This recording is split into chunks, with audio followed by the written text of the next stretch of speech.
퇴직하면 편해질 줄 알았죠? 현실은 정반대인 이유 5가지. 서론 출근은 끝났는데 왜 마음은 더 바빠질까? 퇴직을 떠올릴 때 많은 사람들은 비슷한 장면을 그립니다. 알람 없이 눈을 뜨고 급한 일정 없이 하루를 보내며 누구의 눈치도 보지 않는 삶. 그래서 우리는 은퇴를 편해지는 순간이라고 믿습니다. 하지만 막상 퇴직을 하고 나면 예상과 전혀 다른 감정이 찾아옵니다. 몸은 한결 여유로워졌는데 마음은 오히려 더 바빠집니다.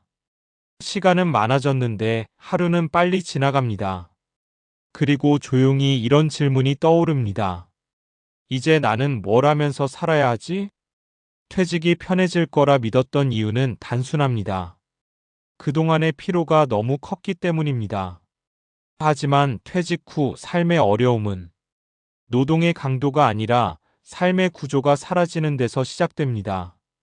지금부터 이야기할 5가지 이유는 많은 은퇴자들이 공통으로 겪는 현실이며 왜 아무도 미리 말해주지 않았을까라고 느끼는 지점들입니다. 1. 일이 사라지면 스트레스도 사라질 거라 믿은 이유. 직장 생활의 스트레스는 분명 컸습니다. 그래서 우리는 일이 사라지면 불안과 부담도 함께 사라질 거라 생각합니다. 하지만 현실은 다릅니다. 일이 사라진 자리를 새로운 형태의 불안이 채웁니다. 앞으로 얼마나 오래 이 생활이 유지될지, 돈은 충분한지, 이대로 시간이 흘러도 괜찮은지. 직장 스트레스는 외부에서 주어졌지만 퇴직 후의 불안은 내부에서 끊임없이 생겨납니다. 그래서 더 관리하기 어렵습니다. 2. 시간만 생기면 삶이 저절로 좋아질 거라 믿은 이유. 퇴직 후 가장 크게 달라지는 것은 시간입니다. 하지만 많은 사람들이 간과하는 사실이 있습니다. 시간이 많아진다고 삶이 자동으로 채워지지는 않는다는 점입니다. 일할 때는 시간이 부족했기 때문에 무엇을 할지 고민할 필요가 없었습니다.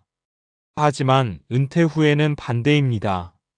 무엇을 할지 정해야 하고 그 선택의 책임도 스스로 져야 합니다. 이 과정에서 많은 사람들이 차라리 바쁠 때가 편했다고 말하게 됩니다. 편안함은 여유에서 오지 않습니다. 의미 있는 구조가 있을 때 비로소 생깁니다. 3. 돈 문제는 이미 끝났다고 생각한 이유. 성실하게 살아온 사람일수록 이렇게 생각합니다. 이 정도 모아놨으면 큰 문제는 없겠지. 하지만 퇴직 후 삶에서 돈의 문제는 액수보다 불확실성에서 시작됩니다. 매달 얼마까지 써도 되는지 모른다. 언제까지 이 돈이 유지될지 불안하다. 예상치 못한 지출에 대한 대비가 없다. 이 불확실성은 작은 소비에도 죄책감을 만들고 삶의 선택을 위축시킵니다. 돈이 부족해서가 아니라 돈을 어떻게 써야 하는지 모르기 때문에 편하지 않은 것입니다. 4. 관계는 그대로일 거라 믿은 이유. 퇴직 전에는 관계를 유지하기 위해 특별히 노력할 필요가 없었습니다. 회사라는 공간이 매일 사람을 연결해 주었기 때문입니다. 하지만 퇴직 후에는 먼저 연락하지 않으면, 먼저 움직이지 않으면 관계는 빠르게 느슨해집니다. 그러다 보면 어느 순간 깨닫습니다. 하루 종일 말을 거의 하지 않았다는 사실을. 은퇴 후 삶이 불편한 이유 중 하나는 외로움이 조용히 쌓이기 때문입니다. 5. 나는 그대로일 거라 믿은 이유. 가장 큰 착각은 이것입니다. 퇴직해도 나는 나일 거라는 생각. 하지만 우리는 오랫동안 직업이라는 틀 안에서 자신을 정의해 왔습니다. 퇴직과 동시에 그 정의는 사라집니다. 나는 어떤 사람인가? 무엇을 잘하고 싶은가? 어떤 삶이 나답다고 느껴지는가? 이 질문에 답하지 못하면 삶은 편해지기보다 공허해집니다.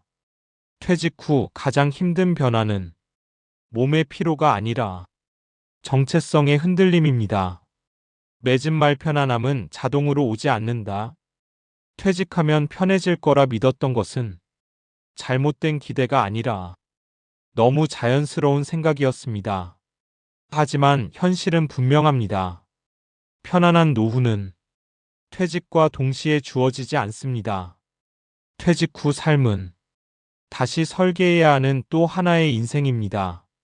시간을 어떻게 채울지, 돈을 어떻게 써야 할지, 관계를 어떻게 이어갈지, 어떤 사람으로 살고 싶은지, 이 질문에 답하기 시작할 때 퇴직 후 삶은 비로소 힘든 시간에서 내가 선택하는 시간으로 바뀝니다.